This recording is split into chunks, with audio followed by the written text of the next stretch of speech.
शहीद भगत सिंह भारतीय इतिहास के पन्नों में दर्ज एक ऐसा नाम जिनके बलिदान की कहानियां हम और आप अपने बचपन से सुनते और पढ़ते आए हैं।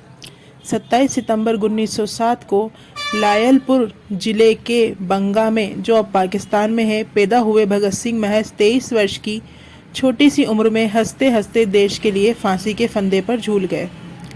23 मार्च 1931 वह तारीख थी जब अंग्रेजों ने उन्हें मौत दे दी। हालांकि उनके कार्यों से देश के युवाओं को राष्ट्र की स्वतंत्रता के लिए हमेशा प्रेरित किया है। उनके रास्ते पर चलकर बहुत से लोगों ने भारतीय स्वतंत्रता संग्राम में महत्वपूर्ण भूमिका निभाई। जहां कई लोग भगत सिंह के क्रांतिकारी दृष्टिकोण से सहमत नहीं थे, वहीं बड़ी संख्या में लोग उनके समर्थक थे। ऐसे में इतिहास के पन्नों को पलटते हुए उनसे जुड़े कुछ रोचक तथ्यों को जानना दिलचस्प रहेगा। भगत सिंह शादी नहीं करना चाहते थे। ऐसे में उनके माता पिता ने उनकी शादी करने की कोशिश की तो वह अपना घर छोड़कर कानपुर चले गए। उन्होंने यह कहते हुए घर छोड़ दिया कि अगर मेरा विवाह गुलाम भारत में हुआ तो मेरी वधू केवल मृत्यु होगी। उन्होंने सुखदेव के साथ मिलकर लाला लाजपत राय की मौत का बदला लेने की योजना बनाई और लाहौर में पुलिस अधीक्षक जेम्स स्कॉट को मारने की साजिश रची। हालांकि पहचानने में गलती हो जाने के कारण उन्होंने ब्रिटिश पुलिस अधिकारी जॉन सैंडर्स को गोली मार दी थी।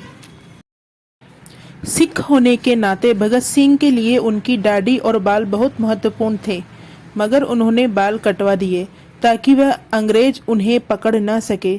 अंततः वह ब्रिटिश पुलिस अधिकारी जॉन सैंडर्स की हत्या के बाद लाहौर से भागने में सफल रहे। ब्रिटिश अधिकारी जॉन सैंडर्स की हत्या के करीब 1 साल के बाद भगत सिंह और बटुकेश्वर दत्त ने दिल्ली के सेंट्रल असेंबली हॉल में बम फेंके और इंकलाब जिंदाबाद के नारे लगाए। साथ ही इस बार उन्होंने खुद को गिरफ्तार हो जाने दिया। जेल के अंदर भी भगत सिंह का क्रांतिकारी रवैया कायम रहा। उन्होंने आक्रामक तरीके से भारत की स्वतंत्रता के लिए कैदियों को प्रेरित किया और अंग्रेजों को नाको चने चबवा दिए।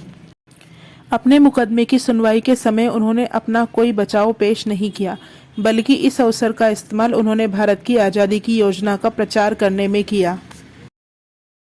उनको मौत की सजा 7 अक्टूबर 1930 को सुनाई गई, जिसे उन्होंने निर्भय होकर सुना। जेल में रहते हुए उन्होंने विदेशी मूल के कैदियों के साथ अच्छा व्यवहार करने की मांग की। उनके साथ इलाज में भेदभाव के विरोध में उन्होंने 116 दिन की भूख हड़ताल भी की थी। उनकी फांसी की सजा को 24 मार्च 1931 से 11 घंटे घटाकर 23 मार्च 1931 को शाम 7:30 कर दिया। उन्हें फांसी की सजा सुनाने वाला न्यायाधीश का नाम G.C. हिल्टन था। ऐसा कहा जाता है कि कोई भी मजिस्ट्रेट उनकी फांसी के समय उपस्थित रहने को तैयार नहीं था। उनकी मौत के असली वारंट की अवधि समाप्त होने के बाद एक जज ने वारंट पर हस्ताक्षर किए और फांसी के समय तक उपस्थित रहे। लोगों का कहना था कि भगत सिंह हंसते हंसते फांसी पर चढ़ गए और ब्रिटिश साम्राज्यवाद का नाश हो, यह उनके द्वारा ब्रिटिशों के खिलाफ अंतिम नारा था। कहा जाता है कि भगत सिंह की आखिरी इच्छा थी कि उन्हें फांसी पर लटकाने की जगह गोली मारकर मौत दी जाए, मगर अंग्रेजों ने उनकी इस इच्छा को नहीं माना।